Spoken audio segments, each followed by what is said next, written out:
प्यारे बच्चों, नमस्कार। आपका हिंदी कक्षा में स्वागत है। और आज मैं छायावादी कवित्री व लेखिका महादेवी वर्मा का जो गिल्लू नामक पाठ है वह आपको पढ़ाने जा रही हूँ। और आशा है कि आप सभी अपने घर में स्वस्थ होंगे, सुरक्षित होंगे। और अब ये महादेवी वर्मा का गिल्लू नामक पाठ जो है आप ध्यान से पढ़ेंगे। सबसे पहले मैं महादेवी वर्मा के बारे में कुछ बातें आपको बता दूं, जिससे कि आप उनसे परिचित हो जाएं। और फिर उनका मैं जीवन परिचय बताऊंगी। जीवन परिचय के बाद रचनाएं हैं, भाषा शैली हैं, और तब फिर मैं गद्यांश की व्याख्या पर आऊंगी। तो जैसा कि आप देख रहे हैं कि महादेवी वर्मा का जन्म बेटा 1907 में हुआ था, 11 सितंबर 1907 में। और उनकी मृत्यु जो है वो 1987 में हुई थी। और हिंदी की सर्वाधिक प्रतिभावान कवित्रियों में से एक थी। छायावादी युग के जो 4 प्रमुख स्तंभ है बेटा, सुमित्रा नंदन पंत, जयशंकर प्रसाद जी, सूर्यकांत त्रिपाठी निराला और महादेवी वर्मा, उन 4 स्तंभों में महादेवी वर्मा का नाम भी सम्मिलित है। और उनका नाम बहुत आदर के साथ लिया जाता है। और क्योंकि वो विरह की कवि थी, विरह की कवित्री थी, और विरह की कवित्री होने के साथ ही साथ वो आधुनिक युग की एक सशक्त कवित्री थी, इसलिए उन्हें आधुनिक मीरा के नाम से भी जाना जाता है। और छायावादी कवि जो एक सशक्त और समर्थ कवि थे, सूर्यकांत त्रिपाठी निराला ने इसीलिए महादेवी वर्मा की काव्य क्षमता को देखते हुए हिंदी के विशाल मंदिर की सरस्वती भी कहा है।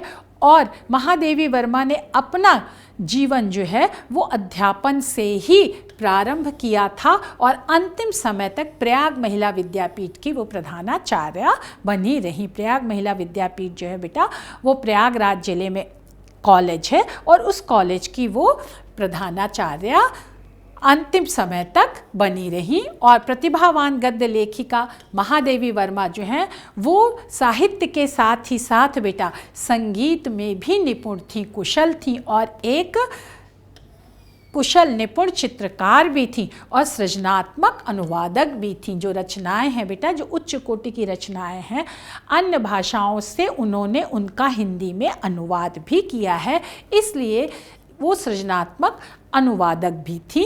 और 2007 वर्ष जो था वो उनकी जन्म शताब्दी के रूप में मनाया गया था। और उनकी काव्य रचना जो यामा है, जो उनकी श्रेष्ठ कविताओं का संकलन है, इसके लिए उन्हें 1982 में ज्ञानपीठ पुरस्कार भी दिया गया था। भारतीय ज्ञानपीठ न्यास द्वारा बेटा ज्ञानपीठ पुरस्कार प्रतिवर्ष जो भारत के संविधान में बेटा 8वीं अनुसूची में जो 22 भाषाएं हैं उनमें से किसी भी एक भाषा के लिए दिया जाता है। और यह 1965 में स्थापित हुआ था, जिसमें सबसे पहले मलयालक लेखक जी शंकर कुरूप को प्रथम ज्ञानपीठ पुरस्कार से सम्मानित किया गया था। और ये साहित्य का सर्वोच्च पुरस्कार है हिंदी में। और बेटा कन्नड़ भाषा में सबसे ज़्यादा ज्ञानपीठ पुरस्कार साहित्यकारों को प्राप्त हो गया है। आशा है ये महादेवी वर्मा से संबंधित महत्वपूर्ण बातें आपको समझ में आ गई होंगी। और अब हम उनके बेटा जीवन परिचय पर आते हैं। जैसा कि हमने बताया कि उनका जन्म 1907 में फर्रुखाबाद उत्तर प्रदेश में हुआ था। और इनकी पीढ़ी में 7 पीढ़ियों तक, इनके परिवार में 7 पीढ़ियों तक कोई कन्या नहीं उत्पन्न हुई थी। तो जब महादेवी वर्मा का जन्म हुआ तो इनके दादाजी बहुत अधिक प्रसन्न हुए और उन्होंने इनका नाम जो है वो महादेवी की, मेरे घर में एक देवी आई है, और उन्होंने इनका नाम क्या रख दिया बेटा, महादेवी मानते हुए इनका नाम महादेवी रख दिया। उनके पिता श्री गोविंद प्रसाद वर्मा जी जो है वो भागलपुर के एक कॉलेज में प्राध्यापक थे। और माता का नाम बेटा हेमरानी देवी था। उनकी माता बहुत धर्मपरायण, कर्मनिष्ठ और भावुक महिला थी। और उनकी इसी विशेषताओं का प्रभाव बालिका महादेवी के ऊपर पड़ा, और इसीलिए वो इतनी सुंदर कविताएं रचने में समर्थ हो पाई और उनके मानस बंधुओं में सहोदर भाई नहीं थे, है ना, सगे भाई नहीं थे, लेकिन उनके मानस बंधुओं में जिन्हें वो मन से अपना भाई मानती थी, जो छायावाद के अन्य दो कवि थे, सुमित्रा नंदन पंत एवं निराला थे, और इन दोनों भाइयों से, मन के माने हुए इन दोनों भाइयों से वह जीवन पर्यंत जो है वो राखी बंधवाती रही, पूरे जीवन राखी बंधवाती रही। और निराला जी से तो विशेष रूप से महादेवी वर्मा जी का अपनापन था। और महादेवी जी की क्या है बेटा, प्रारंभिक शिक्षा इंदौर मिशन स्कूल से प्रारंभ हुई और इसके साथ ही साथ उन्होंने संस्कृत, अंग्रेजी, संगीत तथा चित्रकला की शिक्षा भी अध्यापकों द्वारा घर पर प्राप्त की। इसीलिए मैं इससे पहले आपको बता चुकी हूँ कि वो चित्रकला में और संगीत में भी निपुण थी, क्योंकि उन्हें घर में इन कलाओं की शिक्षा भली भांति दी गई थी। उनका बाल विवाह हो गया था, जिसके कारण उनकी शिक्षा में कुछ बाधा आई, लेकिन कुछ समय उपरांत जो है फिर उन्होंने, महादेवी जी ने 1919 में क्रॉसवेट कॉलेज इलाहाबाद, जिसे अब क्या कहते हैं, प्रयागराज कहते हैं, वहाँ पर अपनी पढ़ाई जारी रखने के लिए प्रवेश लिया और कॉलेज के छात्रावास में रही। 1921 में महादेवी जी ने 8वीं कक्षा में बेटा प्रांत भर में क्या किया, सबसे उच्च अंक प्राप्त करके प्रथम स्थान प्राप्त किया, जिससे उनकी मेधा और प्रतिभा का पता चल जाता है कि वो कितनी तीव्र बुद्धि से युक्त थी। और फिर यहीं पर उन्होंने प्रयागराज में यहीं से बेटा अपने काव्य जीवन की शुरुआत कर दी, प्रारंभ कर दिया और 7 वर्ष की अवस्था से ही वो कविता लिखने लगी थी। 1925 में जब उन्होंने मैट्रिक की परीक्षा उत्तीर्ण की तो वो क्या है बेटा, एक सफल कवित्री के रूप में प्रसिद्ध हो चुकी थी।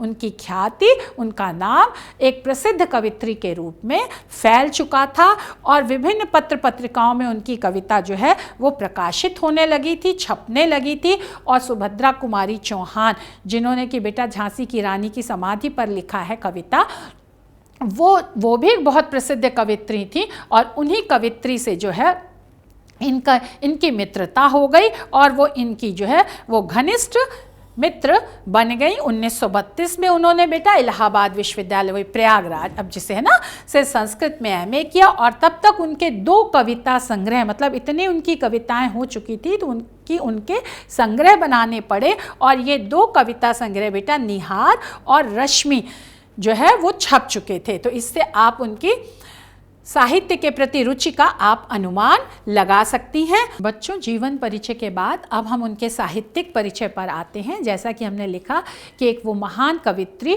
और श्रेष्ठ कोटि की गद्य लेखिका भी थी और ये गद्य उन्होंने जो उनके काव्य संग्रह थे, तो उन काव्य संग्रहों की जो भूमिका और प्रस्तावना लिखी है, उनकी भूमिका और प्रस्तावना के रूप में उनका गद्य हम लोगों के सामने आता है, जिसे पढ़कर पता चलता है कि गद्य के क्षेत्र में भी उनको कितनी निपुण हासिल थी, है ना। और क्या है बेटा, गद्य के क्षेत्र में उन्होंने उत्कृष्ट कोटि के श्रेष्ठ प्रकार के जो हैं वो संस्मरण, जो गद्य की विधाएं हैं, रेखा चित्र, निबंध और आलोचनाएं लिखी हैं। ये सब गद्य की विधाएं हैं। इस पर उन्होंने अपनी लेखनी चलाई है और उनका जो काव्य है बेटा, उनका गद्य है, काव्य है, मतलब पूरा साहित्य जो है वो रहस्यवाद एवं प्रकृतिवाद पर आधारित है। साथ ही साथ ये छायावाद की तो कवित्री थी ही, छायावाद युग की, तो छायावाद की जो विशेषताएं थी उनको भी इन्होंने अपने गद्य और पद्य में स्थान दिया है। अब मैं आपको यहाँ बता देती हूँ, रहस्यवाद क्या है बेटा, किसी अलौकिक सत्ता के प्रति प्रेम, अनुराग और आकर्षण और उसके प्रति दृढ़ विश्वास रखते हुए अपने प्रेम को प्रकट करना ही रहस्यवाद कहलाता है। और प्रकृतिवाद भी बेटा जो यथार्थ अनुभूतियाँ होती हैं, उन यथार्थ अनुभूतियों और बातों को जो व्यक्ति है, जो साहित्यकार है, जब अपनी व्यक्तिकता से संबंधित करके प्रकट करता है अपने साहित्य में, तो वह प्रकृतिवाद के अंतर्गत आ जाता है। और छायावाद की विशेषताएं आपको पता ही हैं, व्यक्तिकता है, जिज्ञासा है, कल्पना है, राष्ट्र प्रेम है, सांस्कृतिक सौंदर्य के प्रति आकर्षण है, नारी प्रेम है, नारी सौंदर्य के प्रति आकर्षण है। तो ये जो छायावाद की विशेषताएं थी, भावानुभूति की तीव्रता है, ये सब महादेवी के साहित्य में चाहे गद्य में हो चाहे पद्य में बहुत ही श्रेष्ठ रूप में मिलती हैं। और वही जो हमने पहले भी बताया कि विरह की गायिका होने के कारण, क्योंकि जब ये रहस्यवाद से प्रभावित थी तो ये अलौकिक सत्ता के प्रति, अदृश्य शक्ति के प्रति इनका जो प्रेम था, तो उसमें कभी संयोग है कभी वियोग है, लेकिन वियोग ज़्यादा है, इसलिए इन्हें आधुनिक युग की मीरा भी कहा जाता है। और फिर महादेवी जी ने क्या है बेटा, चांद नामक पत्रिका का संपादन भी किया था, और इनके संपादन से वह नारी पत्रिका के एक श्रेष्ठ नारी पत्रिका के रूप में स्थापित हो गई थी, नारी जगत की सर्वश्रेष्ठ पत्रिका बन सकी। और साहित्य के प्रचार प्रसार हेतु बेटा इन्होंने साहित्यकार संसद नामक संस्था की भी स्थापना की थी। इससे महादेवी वर्मा का साहित्य के प्रति समर्पण आप पूर्णतः देख सकते हैं। प्रत्येक क्षेत्र से, प्रत्येक तरह से उन्होंने साहित्य को उन्नति की ओर ले जाना चाहा था। और नीरजा काव्य रचना पर और इनकी इसी साहित्यिक प्रतिभा के कारण इन्हें नीरजा जो काव्य रचना थी, काव्य संग्रह था, उस पर सक्सेरिया पुरस्कार मिला, और यामा कविता पर ज्ञानपीठ पुरस्कार हम बता ही चुके हैं, और मंगला प्रसाद पारितोषिक से भी सम्मानित किया गया। कुमायूं विश्वविद्यालय ने इन्हें डीलिट डॉक्टरेट ऑफ लिटरेचर, जो साहित्य की सर्वोच्च उपाधि है, उससे इन्हें सम्मानित किया, और भारत सरकार ने इन्हें पद्म विभूषण भी प्राप्त हुआ था। फिर अब बेटा इसके बाद आते हैं हम महादेवी की प्रमुख कृतियाँ मतलब रचनाएं हैं। इसमें गद्य और पद्य दोनों है, क्योंकि दोनों ही क्षेत्र में उन्होंने अपनी लेखनी चलाई थी। तो निबंध संग्रह है बेटा पहले, श्रृंखला की कड़ियाँ, साहित्यकार की आस्था तथा अन्य निबंध, छड़दा, अबला और सबला। जो छड़दा है बेटा निबंध, वो इनके ललित निबंधों में एक सुंदर निबंध का, बहुत सुंदर निबंध का उदाहरण है। और फिर संस्मरण और रेखा चित्र है बेटा, अतीत के चलचित्र हैं, स्मृति की रेखाएं हैं, मेरा परिवार और पथ के साथी। और इनके रेखा चित्रों में क्या है बेटा, चित्रात्मकता, जिस चीज का ये वर्णन करती हैं, चाहे वो भाव हो, अनुभूति हो, वस्तु हो, घटना हो, व्यक्ति हो, कोई भी जीव जगत से संबंधित जिस चीज का ये वर्णन करती है, उसका दृश्य आपकी आंखों के सामने आ जाता है, और वो आपके भावों से वह वर्णन जो है वो तादाद में स्थापित कर लेता है। साथ ही साथ वह वर्णन उनके हृदय से निकला हुआ होता है, तो उसमें भावात्मकता और चित्रात्मकता की विशेषताएं विद्यमान है, पाई जाती है। संपादन हमने आपको बताया, चांद पत्रिका का संपादन किया, और आलोचना बेटा यामा और दीपशिखा की भूमिकाओं के रूप में, तथा एक हिंदी का विवेचनात्मक गद्य भी उनका आलोचनात्मक ग्रंथ है। काव्य रचनाएं बेटा प्रमुख ही हम बता रहे, निहार है, रश्मि है, नीरजा है, सांद गीत है, यामा है, दीपशिखा आदि काव्य संग्रह, जिसमें उन्होंने अपने हृदय की पीड़ा को, दर्द को और काव्य के रहस्यवाद की विशेषताओं को प्रकट किया है।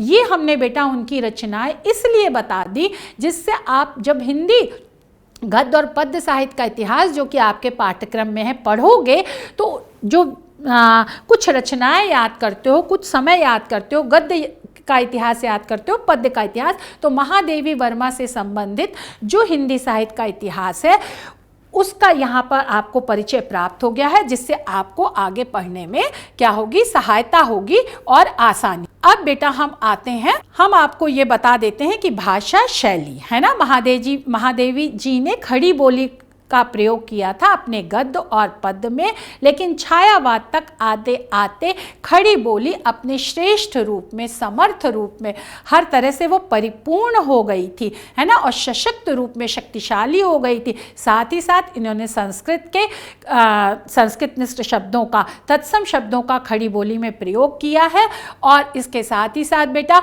उर्दू, अंग्रेजी शब्दों और मुहावरों का भी जहाँ पर उचित उन्हें लगा है उसका प्रयोग किया है, और इस तरह से अपनी भाषा को परिपूर्ण बनाया है, और खड़ी बोली को साहित्यिक ऊंचाइयों पर महादेवी वर्मा ले गई हैं, और खड़ी बोली में जान डाल दी है, उसे और अधिक सजीव और प्राणवंत कर दिया है। और खड़ी बोली में क्या है बेटा, उन्होंने खड़ी बोली की कविता में बांग्ला के जो कोमलकांत शब्दावली है और ब्रज भाषा की भी जो कोमलकांत पदावली थी, उन सबको भी खड़ी बोली में ढाल करके खड़ी बोली में एक माधुर्य और मिठास पैदा किया है। खड़ी बोली को कोमलकांत पदावली से युक्त किया है। अब महादेवी जी जो है वो यथार्थवादी गद्य लेखिका थी, जो वह अनुभव करती थी। यथार्थवादी मतलब सत्यता से परिपूरित, है ना। जैसा वो अनुभव करती थी उसी को साहित्यिक रूप में डाल करके अपने गद्य की रचना करती थी, गद्य लेखन करती थी। और शैली से अभिप्राय, जैसा कि मैं पहले पार्ट में बता चुकी हूँ, एक विधि होती है, पद्धति होती है, तरीका होता है कि कोई भी साहित्यकार कैसे, किस पद्धति से, किस तरीके से अपनी रचनाओं को करता है। तो क्या है बेटा, और इनकी कथा कहने के ढंग से है, वह अपनी कथा के लिए किस शैली का उपयोग करता है।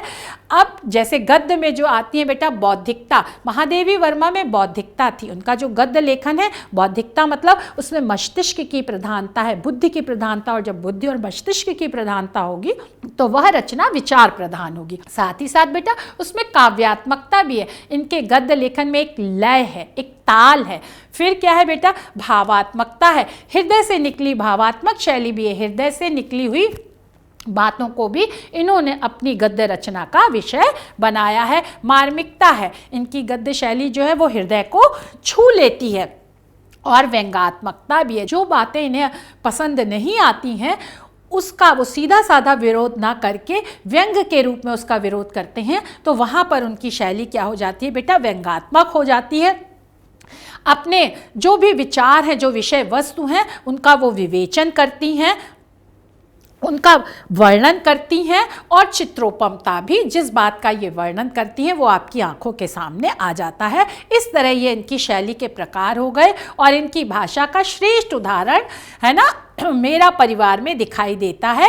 इनका गद्य के क्षेत्र में संस्मरण और रेखा चित्र विधा में सर्वोपरि क्या है बेटा, बहुत उच्च स्थान है। और हिंदी साहित्य कोश में, क्योंकि ये गिल्लू जो है वो बेटा एक रेखा चित्र है, इसलिए रेखा चित्र किसे कहते हैं ये भी मैं आपको एक दो पंक्तियों में बता देती हूँ कि हिंदी साहित्य कोश में रेखा चित्र की परिभाषा इस प्रकार दी है कि रेखा चित्र किसी व्यक्ति का, वस्तु का, घटना या भाव का कम से कम शब्दों में लेकिन हृदय को छू जाने वाला भावपूर्ण और प्राणपूर्ण क्या है बेटा, अंकन है। अंकन से यहाँ तात्पर्य है लेखन है ना। तो इस तरह रेखा चित्र एक भाव प्रधान रचना होती है जिसमें एक ही विषय को लेकर के उस विषय का भावात्मक सजीव वर्णन और चित्रोपम वर्णन किया जाता है कि वह दृश्य आपकी आंखों के सामने आ जाता है। जैसे चित्रकार बेटा अपने रंगों के माध्यम से कुछ पंक्तियां खींचता है और फिर उनमें रंग भरता है तो एक चित्र आपके सामने उभर आता है, वैसे ही साहित्यकार अपने शब्द रूपी रंगों के द्वारा, अपने भाव रूपी रंगों के द्वारा शब्द रूपी लकीरें जो खींचता है तो उससे रेखा चित्र के रूप में एक रचना आपके सामने आ जाती है। तो इस तरह से आपको हमने रेखा चित्र की परिभाषा बता दी और एक बिंब, वही एक दृश्य, एक चित्र जो है वो पाठक के सामने, आंखों के सामने उभर कर आ जाता है और साहित्यकार का लक्ष्य जो है वो पूर्ण हो जाता है, उसकी रचना सफल मानी जाने लगती है। और जैसा कि मैंने छायावाद की विशेषताओं में पहले भी बता दी थी, अब मैं पुनः आपको बता दूं कि व्यक्तिकता है, जैसे मैंने मैं शैली अपनाई है ना, प्रकृति से सौंदर्य प्रेम है, नारी से प्रेम है, देवी माँ सहचरी प्राण है ना, अपने राष्ट्र के प्रति प्रेम तो है ही, हिमाद्रि तुंग श्रृंग से प्रबुद्ध शुद्ध भारती, स्वयं प्रभा समुज्ज्वला स्वतंत्रता पुकारती है ना, कल्पना तो है ही है। जो चीज़ इन्हें अच्छी लगी, भव्य लगी, उसको उन्होंने क्या है, कल्पना शब्द दे दिया, कल्पना से सुशोभित कर दिया। और जिज्ञासा है, इनके मन में उत्सुकता है, चीज़ों को जानने की बहुत अधिक इच्छा है, इसीलिए इनकी कविताओं में कल्पना का तत्व बहुत अधिक मिलता है। अब हम आ जाते हैं बेटा गिल्लू पर कि गिल्लू छायावाद के प्रमुख रचनाकारों किसकी, श्रीमती महादेवी के द्वारा रचित है और मेरा परिवार नामक रेखा चित्र से उद्धृत की गई है, ली गई है। और गिल्लू गिल्लू कृति में महादेवी जी ने गिलहरी जैसे अति सामान्य प्राणी की छोटी से छोटी चेष्टाओं का, कार्यकलापों का अत्यंत सुंदर और क्या है बेटा, हृदय स्पर्शी, दिल को छू लेने वाला चित्रण किया है, वर्णन किया। चित्रण इसलिए किया है क्योंकि जैसे जैसा वो वर्णन करती जाती है वैसे वैसे दृश्य आपकी आंखों के सामने आते जाते हैं। और ये कोमल है गिलहरी, आपने देखा होगा कि उसके रोए कितने कोमल होते हैं, मुलायम होते हैं, और लघु प्राण है, एक छोटा सा जीव है ना। ऐसे गिलहरी का मानवीय संवेदना तथा ममता के आधार पर एक मनुष्य उस एक गिलहरी से कितना प्यार करने लगता है, गिलहरी को देख करके मनुष्य के मन में क्या क्या भाव उठते हैं, और वो कैसे महादेवी वर्मा जी उसको अपने बच्चे की तरह पाल लेती है, ममत्व से पालती हैं, उसी का क्या है बेटा, ऐसे ही प्रेम पूर्ण भावों को इकट्ठा करते हुए, संग्रहित करते हुए, इन सबको जोड़ते हुए ही गिल्लू नाम की रचना महादेवी वर्मा ने की है। और इसके द्वारा, इस रचना के द्वारा, कृति के द्वारा, रचना के द्वारा उनके पशु पक्षी प्रेम और मानवीय संवेदनाएं के मानवीय भाव कितने कोमल होते हैं, कितने दया से भरे होते हैं, कितने अपनेपन से होते हैं, इनको उद्घाटित करती चलती है, खोलती चलती है। और इस प्रकार से महादेवी जी ने उपेक्षित प्राणियों के प्रति, क्या है, गिलहरी एक बहुत छोटा सा है, उसके छोटी सी जीव है, उसके प्रति हमारा इतना ध्यान नहीं जाता है, लेकिन उसके प्रति हमारा ध्यान आकर्षण करके और इतने सुंदर शब्दों में एक रचना करके गिलहरी को भी महत्वपूर्ण बना दिया है। उसके प्रति भी हमारे मन में दया का भाव और ममता का भाव, प्रेम का भाव पैदा कर दिया। वर्णनात्मक शैली में ये लिखा गया है और इसकी भाषा जो है अत्यंत सरल है, सहज है और मनोरम है, सुंदर है, कोमल शब्दों से युक्त खड़ी बोली का इसमें उन्होंने प्रयोग किया है। बीच बीच में बेटा इन्होंने मुहावरों और लोकोक्तियों का प्रयोग करके अपनी रचना को सशक्त बनाया है और उसमें अर्थ गंभीरता भी लाई है। और इस तरह से जो साधारण बोलचाल की भाषा है उसको भी अपना करके लोक जीवंतता का, लोक जीवन की जीवंतता का, प्राणवत्ता का, सजीवता का भी इसमें समावेश कर दिया है। अब इस प्रकार महादेवी जी की भाषा क्या है बेटा, शुद्ध साहित्यिक भाषा है और उसी भाषा में यह अपनी रचना गिल्लू प्रस्तुत करती हैं। अब मैं आ जाती हूँ बेटा संदर्भ में। जैसा कि आपको बताया कि किसी भी गद्यांश की व्याख्या करते समय सबसे पहले संदर्भ लिखते हैं, रचनाकार का नाम, रचना का नाम, है ना। तो क्या है, प्रस्तुत गद्यांश हमारी पाठ्य पुस्तक हिंदी के गद्य खंड के महादेवी वर्मा द्वारा रचित गिल्लू नामक पाठ से ली गई हैं। आप ये लिखोगे। फिर प्रसंग में बेटा जो गद्यांश जिसकी आपको व्याख्या करनी है उसमें लेखिका ने क्या कहा है, क्या कहना चाहती है, उसका एक दो पंक्तियों में भूमिका के रूप में, प्रस्तावना के रूप में वर्णन किया गया है। अब प्रस्तुत गद्यांश में बेटा लेखिका ने अपने प्रिय जीव गिल्लू नामक गिलहरी को भावुकता से स्मरण किया है, याद किया है। यहाँ पर जो है वो लेखिका पूर्व दीप्त पद्धति से जो है वो अपने पाठ का प्रारंभ करती है। अब गिल्लू उनके पास नहीं रहे, उनके साथ दो साल तक रही थी, लेकिन 2 साल के बाद जब अब वो इस दुनिया में नहीं रही है और जो उनके घर में सोन जूही की बेल है जिसके नीचे गिल्लू को उन्होंने प्राप्त किया था, उसी सोन जूही की बेल के नीचे मिट्टी में ही उसका अंतिम संस्कार कर दिया गया है। तो इस तरह से गिल्लू को याद करते हुए, उस सोन जूही की बेल में आई हुई कली को देखते हुए और यह भाव प्रकट करते हुए कि शायद गिल्लू पुनः इस सोन जूही की बेल की कली के रूप में हमारे सामने आ गई है, इस तरह से उन्होंने अपने पाठ का प्रारंभ किया है। और वो कह रही हैं कि सोन जूही में आज एक पीली कली लगी हुई है। सोन जूही की जो बेल होती है बेटा उसमें नारंगी रंग के, पहले पीले और फिर नारंगी वो हो जाते हैं, उसके उस तरह के फूल आते हैं।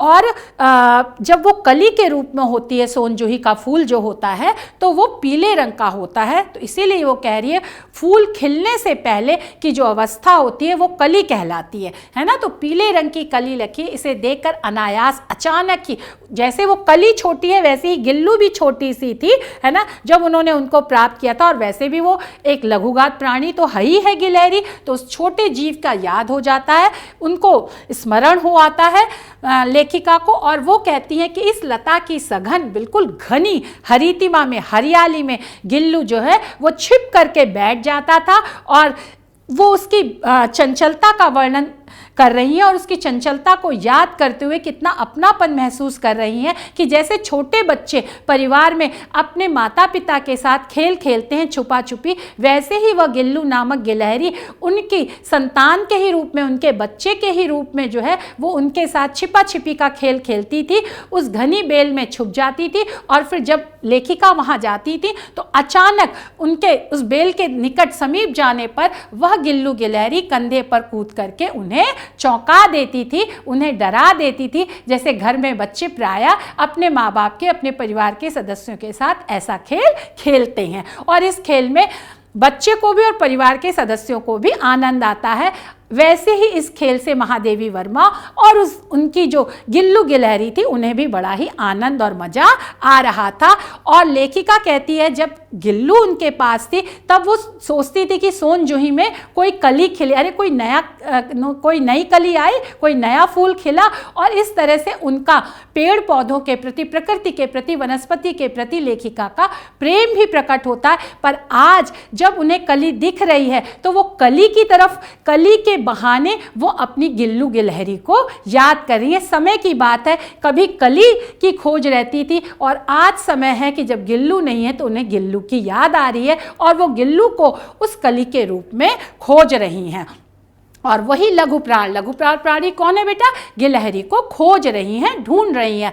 परंतु अब लेखिका यहाँ पर वही दर्शन की बात कर रही है कि क्षितिजल पावक गगन समीरा पंच तत्व है रचित शरीरा। लेकिन ये पांचों तत्व से रचित शरीर जो है मृत्यु के बाद उन्हीं पांचों तत्वों में विलीन हो जाता है। तो वही लेखिका कह रही कि सोन जूही की जड़ में जहाँ पर गिल्लू का अंतिम संस्कार किया गया था अब वो मिल गई होगी। और कौन जाने, लेखिका ये कल्पना भी कर रही है, स्वप्न भी देख रही है। यही साहित्य की विशेषता होती है कि हम यथार्थ को कैसे कल्पना से और सपनों से रंग करके सुंदर रूप में, भावुक रूप में पाठक के सामने लाते हैं। तो वो ये कह रही कि कौन जाने उस सोने जैसी, क्योंकि पीले रंग की है और सोना पीले रंग का होता है, तो उस सोने के समान पीले रंग की कली की तरह वह मुझे चौंकाने ही तो कहीं खिल करके इस बेल में नहीं आ गया है। अचानक एक दिन सवेरे कमरे से बरामदे में आकर अब यहाँ पर लेखिका जो है वो यथार्थ के धरातल पर आ जाती है।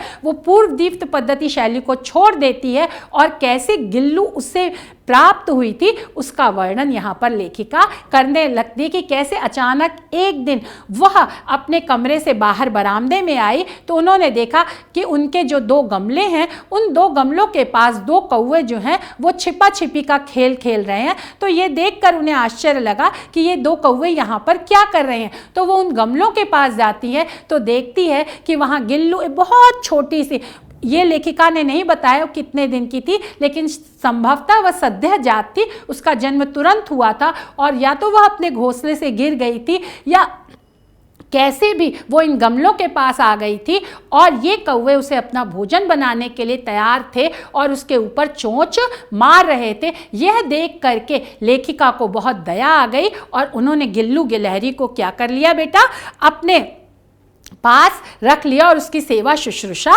करनी शुरू कर दी।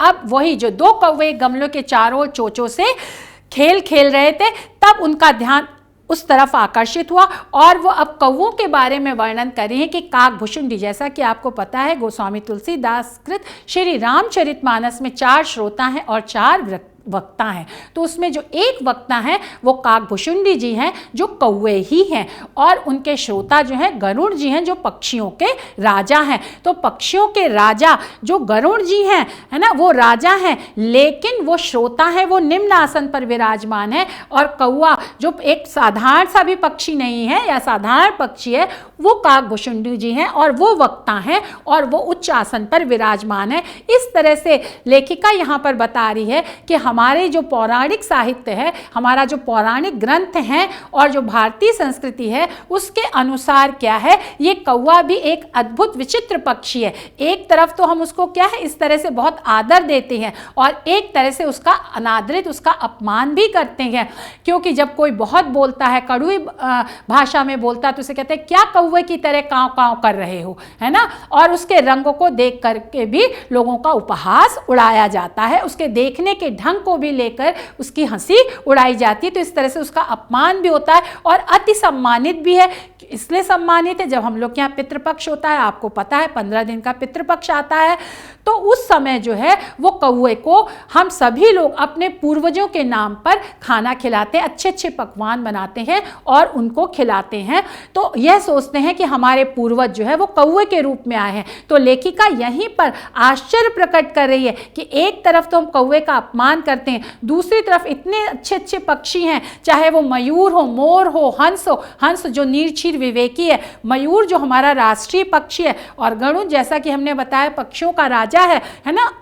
उन किसी को भी हमने अपने पूर्वजों की तरह नहीं माना और पितृपक्ष में उनको स्वादिष्ट व्यंजन नहीं खिलाए, बल्कि हमने अपने पूर्वजों के रूप में किसको आना माना, कौवे को आना माना और पितृपक्ष में इस तरह से उसका बहुत अधिक आदर किया। यहाँ पर लेखिका यह कहना चाहती है और क्या है, यहाँ पर फिर वो व्यंग भी कर रही है। क्या हमारे पूर्वजों को क्या है अवतार लेना पड़ा कौवे के रूप में हमसे कुछ पाने के लिए, हम लोगों से अपनी आगे आने वाली पीढ़ी से कुछ भी प्राप्त करने के लिए क्या उन्हें कौवे के रूप में आना पड़ा। यहाँ पर व्यंग्यात्मक शैली का लेखिका प्रयोग कर रही है कि वो अन्य और किसी पक्षी के रूप में नहीं आ सकते थे और उन्हें कौवे के रूप में आना पड़ा। ये कैसी विडंबना है।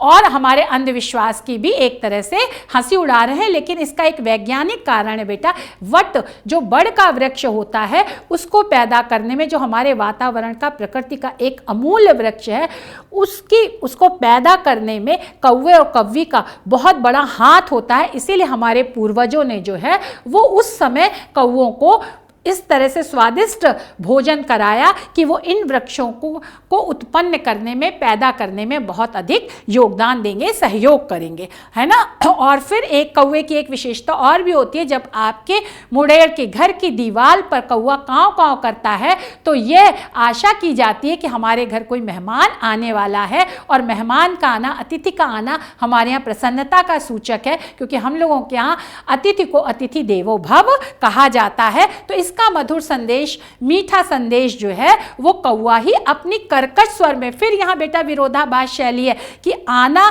किसी मेहमान का आना बहुत ही क्या है बेटा, खुशी का विषय है, लेकिन उसकी सूचना कैसे मिलती है, कठोर स्वर में, कौवे के कड़वे स्वर के द्वारा मिलती है। तो इस तरह से जो हमारी पौराणिक मान्यताएं हैं उनका विवेचन यहाँ पर लेखिका ने किया है। और कौवा जो है काँव काँव करके, वही जो हमने आपको पहले बताया, अवमानना, अपमान कहते हैं कि ज्यादा मत बोलो, कम बोलो, कौवे की तरह काँव काँव मत करो। इस तरह यहाँ पर इन्होंने मुहावरे का भी प्रयोग करके अपने कथ्य को सशक्त बनाया है। अब बेटा आशा है आपको इसकी व्याख्या समझ में आ गई होगी। फिर इसमें जो तीसरा जो आता है बेटा, पहला संदर्भ, दूसरा प्रसंग और तीसरा ये आपका व्याख्या हो गई। चौथा जो आप बात लिखते हो गद्य में, जैसे पद्य में काव्य सौंदर्य लिखते हो, इसमें क्या है, शुद्ध साहित्यिक खड़ी बोली में जो है वर्णनात्मक और पूर्व दीप शैली का प्रयोग करके पौराणिक कथा प्रसंग का उल्लेख करते हुए पुनर्जन्म में लेखिका ने विश्वास किया है। इस गद्य की जो विशेष बातें हैं और जो भाषा शैली है वो आप यहाँ पर विशेष के अंतर्गत लिखते हो, विशेष शीर्षक डालते हो और उसमें लिखते हो। अब यह आपका बेटा प्रश्न अभ्यास है, संदर्भ लिखिए, ऐसा ही आपकी परीक्षा में पूछा जाता है। और फिर रेखांकित अंशों की व्याख्या जो हमने बताई है और लेखिका किस लघु प्राण की खोज करिए। इसी तरह से आपकी परीक्षा में प्रश्न पूछा जाता है और इसी तरह से आपको व्याख्या करनी होती है। अब बेटा इसके बाद हम दूसरे गद्यांश पर आ जाते हैं। क्या है, प्रस्तुत गद्यांश में लेखिका द्वारा गिलहरी की जीवन रक्षा का वर्णन किया गया। संदर्भ वही होगा, प्रस्तुत गद्यांश हमारी पाठ्य पुस्तक हिंदी के गद्य खंड में संकलित गिल्लू शीर्षक से लिया गया है और इसकी लेखिका महादेवी वर्मा है। अब गद्यांश क्या है बेटा, मेरे काक पुराण के विवेचन में, काक पुराण मतलब होता है प्राचीन आख्यान, है ना। तो जो कौवे से संबंधित जो प्राचीन कहानियां थी उसका वो वर्णन कर रही थी, विवेचन कर रही थी, गुण दोष जो है वो निकाल रही थी। लेकिन अचानक अकस्मात सहसा ही क्या है, विघ्न आ गई, क्योंकि गमले और दीवार की संधि में छिपे एक छोटे से जीव पर, है ना, जो गमला था और जहां दीवार का क्या था बेटा, जोड़ था, जो जहां दो दीवारें मिल रही थी वहां पर उनकी दृष्टि एक छोटे से जीव पर पड़ी, और वो छोटा सा जीव कौन था बेटा, गिलहरी थी, है ना। गिलहरी का छोटा सा बच्चा जो घोंसले से गिर पड़ा था, संभवतः शायद घोंसले से गिर पड़ा, और जिसे कौवे अब अपना सरल आहार मतलब खाद्य खाना बना रहे थे। और काकद्वय मतलब वहां दो कौवे थे, और उनकी चोंचों के घाव से जो है वो अपनी चोंच से घायल कर रहे थे उसको, जिससे घायल हो जाए, और जब ये मर जाएगी तो हम इसको अपना भोजन बना लेंगे। वो कौवे इस ताक में थे और उनकी एक दो चोंच का मारना भी उस गिलहरी के लिए, उस छोटे से बच्चे के लिए क्या है बेटा, मरने के समान हो जा रहा था। अतः वह निश्चेष्ट क्रियाशील होकर के बिल्कुल ये दिखा रहा था कि अब मैं नहीं रहा, गमले से चिपट गया था, क्योंकि वो अपनी जान की रक्षा के लिए मन ही मन, भले ही छोटा था लेकिन व्याकुल था, और चोंच का घाव लगने के बाद उसका बचना मुश्किल था। अतः कुछ लोगों ने तो ये कहा कि इसे ऐसे ही रहने दो, क्योंकि अब ये बचेगा नहीं। अगर लेखिका ये बता रही है कि अगर हम उसको ले लेते तो फिर ये होता, अगर वो नहीं बचता तो मन में बहुत दुख होता कि किसी तरह से हम उनसे बचा के भी लाए, लेकिन हम उसको बचा नहीं पाए। लेकिन लेखिका ने इस बात को महत्व नहीं दिया, बल्कि लेखिका ने सोचा कि चाहे जैसे भी हो, तन मन धन से जो है हम इस छोटे से जीव को लाएंगे और इसकी रक्षा करेंगे प्राण पर से। अगर हमारे भाग्य में होगा तो ये जीवित हो जाएगा, और इस तरह से लेखिका को बहुत अधिक प्रसन्नता प्राप्त होगी। तो लेखिका ने वही काम किया।